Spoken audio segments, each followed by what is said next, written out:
তুমি কি কখনো ভেবে দেখেছো রাস্তার মধ্যে থাকা এই চিহ্নগুলোর মানে কি হয়? চলো জেনে নেওয়া যাক। নম্বর 1, যদি এরকম চিহ্ন দেখতে পাও তাহলে ভেবে নেবে সামনেকার রাস্তা চালু হতে চলেছে। নম্বর 2, ও যদি কখনো এরকম চিহ্ন দেখো যেখানে পাহাড়ের ছবি আছে, তার মানে সামনের রাস্তা উঁচু নিচু বা পাহাড়ি এলাকা, তাই গাড়ি আসতে চালানোর কথা বলা হয়েছে।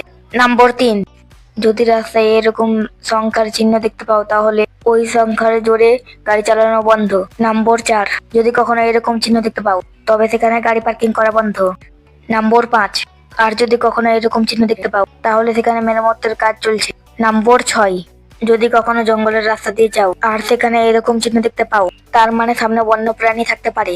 নম্বর 7, আর যদি কখনো এরকম চিহ্ন দেখতে পাও এখানে রেল ক্রসিং আছে, তার মানে গাড়ি আসতে চালাও এবং দুদিকে দেখে তারপরে পার হও। নম্বর 8, কোনো এরকম চিহ্ন দেখো তার মানে সামনের রাস্তা টার্ন নেবে। নম্বর 9, যদি এরকম চিহ্ন দেখতে পাও তার মানে রাস্তা পিছল।